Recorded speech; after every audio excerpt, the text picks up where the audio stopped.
শ্রাবণ মাসের যে কোনো সোমবারে এই শস্য ও ফুল অর্পণ করলে হবে সকল মনস্কামনা পূর্ণ। শ্রাবণ মাস দেবাদিদেব মহাদেবের অত্যন্ত প্রিয় মাস। বাবার ভক্তরা সারা বছর অপেক্ষা করে থাকেন শ্রাবণ মাসের জন্য।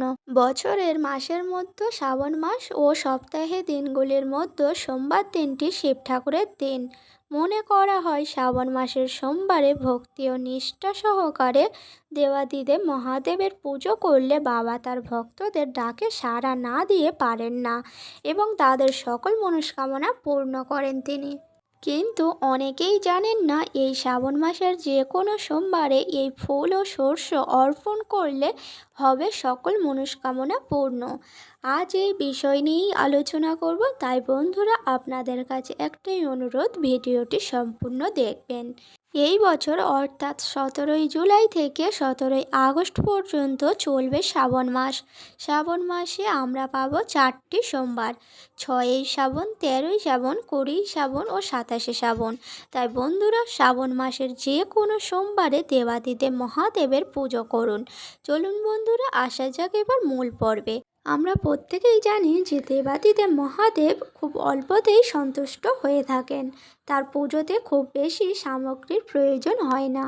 বন্ধুরা, কথাই বলে যে ঠাকুর যে ফুলে সন্তুষ্ট, অর্থাৎ প্রত্যেক দেবদেবী তাদের কিছু প্রিয় ফুল থাকে, কিছু প্রিয় ফল থাকে, কিছু প্রিয় মিষ্টান্ন থাকে, যেটি দিয়ে পুজো করলে তারা অধিক প্রসন্ন হয়ে থাকেন।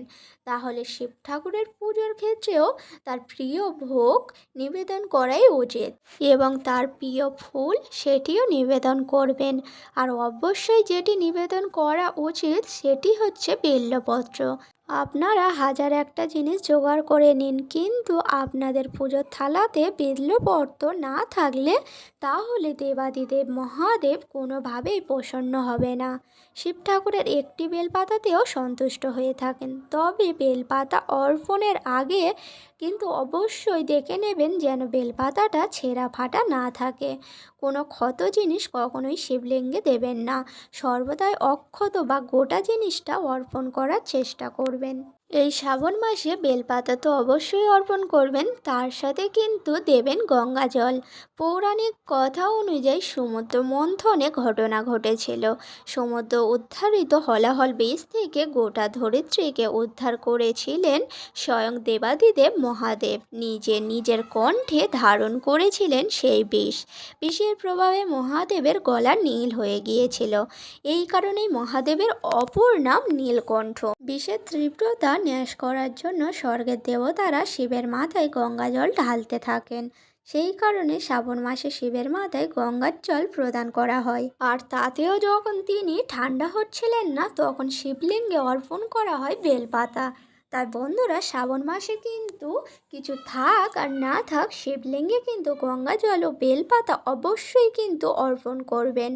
আরও একটি জিনিস অর্পণ করতে পারেন আপনারা, সেটি হচ্ছে পঞ্চামৃত, অর্থাৎ দুধ, দই, ঘি, মধু এবং শর্করা সমস্ত কিছু একসঙ্গে মিশিয়ে তৈরি হয় পঞ্চামৃত। এই পঞ্চামৃত দিয়েই শিবলিঙ্গে অভিষেক করলে সর্বশ্রেষ্ঠ বলে মনে করা হয়। এবার বলি বন্ধুরা, কোন সেই ফুল এই শ্রাবণ মাসের যে কোনো সোমবারে আপনারা অর্পণ করলে হবে সকল মনস্কামনাই পূর্ণ। আর সেটি হচ্ছে ধুতরা গাছের ফুল। ধুতরা ফুল দেবাদিদেব মহাদেবের অত্যন্ত প্রিয় একটি ফুল। বেলপাতার পরে দেবাদিদেব মহাদেবের সবথেকে প্রিয় ফুল সেটি হচ্ছে ধুতরা ফুল। শুধুমাত্র ধুতরা ফুল নয়, ধুতরা গাছের ফলও অত্যন্ত দেবাদিদেব মহাদেবের প্রিয়। তাই বন্ধুরা এই শ্রাবণ মাসের যে কোনো সোমবারে কিন্তু এই ধুতরা ফুল বা ফল অর্পণ করতে পারেন আপনারা। এবার বলি বন্ধুরা, কোন সেই শস্য শ্রাবণ মাসের যে কোনো সোমবারে অর্পণ করবেন। আর সেটি হচ্ছে অক্ষত আতপ চাল।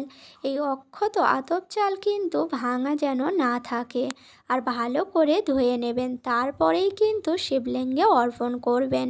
এই শ্রাবণ মাসের এই ফুল ও শস্য অবশ্যই অর্পণ করবেন। এর ফলে আপনাদের মনস্কামনা পূর্ণ হবে দেবাদিদেব মহাদেবের আশীর্বাদে। ভিডিওটি ছিল এই পর্যন্ত। ভিডিওটি যদি ভালো লেগে থাকে লাইক করবেন, শেয়ার করবেন এবং অবশ্যই কমেন্ট করবেন হর হর মহাদেব। এবং আমার চ্যানেলে নতুন হয়ে থাকলে অবশ্যই সাবস্ক্রাইব করে পাশে থাকবেন। ধন্যবাদ।